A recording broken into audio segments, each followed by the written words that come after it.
What I wanted to talk to everyone about today is the Vauquois project, and I know many of you are familiar with that. Some of you have worked on that project,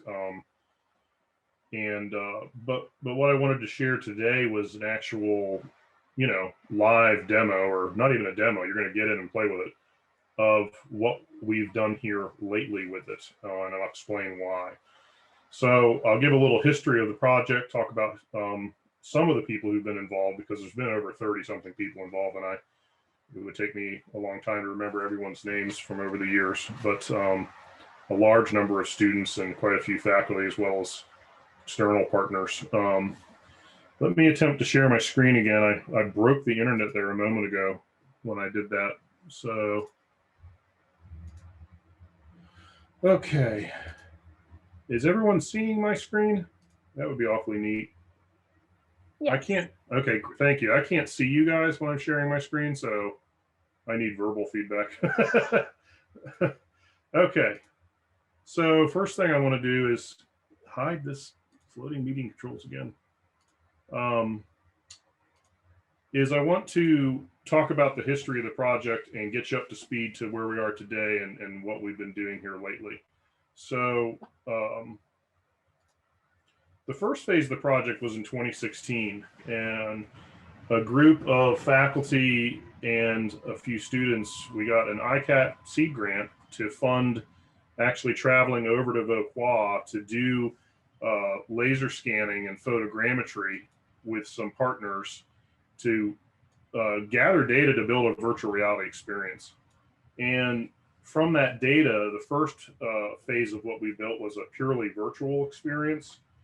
And we worked with Doug and Run You, recent graduate, to implement redirected walking so that you could cover a larger virtual distance than you had physical distance to work with. And so this was an immersive experience in Vive headset. And the next phase was to build in passive haptics. So we would give the user a lantern, which was their actual light source in the experience, and have them walk the same path that we'd laid out in VR through a physical exhibit. So they could reach out and touch the walls that they were seeing. They could, obviously they're holding a lantern. They weren't holding controllers. We were just tracking the lantern. So what they were holding in their hands felt like what they were seeing, and that was their primary light source. They were able to put their hands on the walls, touch the cables that run down the walls, pick up objects, and really get a very rich,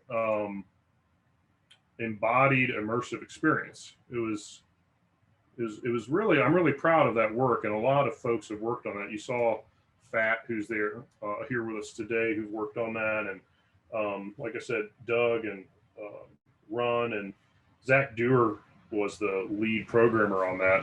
Let me pause this. Well, I'll let this play while I continue talking. This is the first person view of what folks would see as they did that experience. And our stunt double there is David Hicks. So there's the mention of David Hicks, Sarah. The problem is, this is the full exhibit is a really neat experience, but it's a complicated setup that requires a good bit of space. So it's exciting in that it's gotten some attention. It was exhibited at the last ACC festival at the Smithsonian. It got into the immersive pavilion at SIGGRAPH last year, but then of course we didn't get to go do anything in person. So that was kind of a bummer, because it was another great opportunity for people to really experience the passive haptics, which really adds a lot to the experience. And there are area schools who have come to the library to use the full exhibit, but also are using a strictly virtual experience in their computer labs, especially at the middle school. However, with COVID and not everyone actually going physically to schools, and even those who do aren't allowed to go use the computer lab, and even if they were, they certainly aren't able to manage using headsets. We thought we really need to move this to a new format, something that we can share more widely and do so more easily.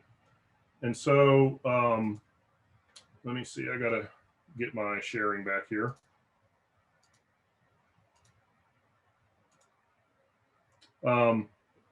I wanted to give a quick shout out to a few of the folks here. Everyone's here today. Good. So Fat, who a lot of us know, Sarah Tucker and Taylor Carroll, they worked very closely with me last fall to get a Mozilla Hubs-based version of this thing built. And I'm really, really excited about what we're doing there. I know a lot of folks are familiar with Hubs and have used it in a few different ways, but what we're excited about is that it allows us to build something once, and though we lose a little bit of the interaction that you can have and some of the dynamic things that go on in the Unity version, as far as educationally or the experience goes, a lot of it's there. And more importantly, people can use it now. In fact, since we're going to go into it live here in a moment, this morning I had to make secondary copies of it because the middle school is using it right now. So if we jumped into the main one that's out there right now, we'd be bumping into a bunch of kids who are in there trying to learn about World War I as part of their history class with a couple of teachers at the middle school. So I didn't want that to happen, but that just shows some of the advantages of using this platform. So a lot has been learned along the way, especially about how to optimize the assets for an experience like this. And right now we're using just the free hosted version of Mozilla Hubs through Mozilla. But I have recently, like very recently in the last couple of days, finally after 7+ months, gotten legal approval for us to, if we would like to, pay for our own instances using AWS. It can be hosted on AWS, and then you can build custom clients for it. And people have written custom clients for doing some of the typical data logging that you might want to do in any study, like where people are looking and for how long, what they interact with it in what way, just time in, those sorts of things, as well as a few other things we'd like to be able to do. So I'm not here to sell Mozilla Hubs. I'm here to just talk about where we are now and why we went the way we did. So before we hop in, are there any questions? Yeah, Dr. Ogle. Yes. Thanks for sharing that. Hey, it's good to see you. Can you explain kind of how they interface some of those data points to somebody that's using it? Like, how do you actually interface the data for how long they've been looking at something or where they are in the world, kind of thing? Do you mean like technically how it's being collected? I'm not sure if I completely understand your question. Yeah, exactly. Like, I've used Hubs a few times and I just don't remember.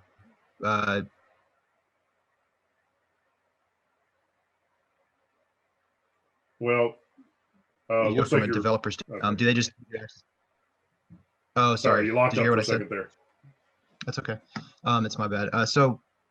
Like for accessing data, like when I've used Mozilla Hubs in the past, I've just found it not very developer friendly in terms of actually getting into the back end and seeing kind of what's going on there.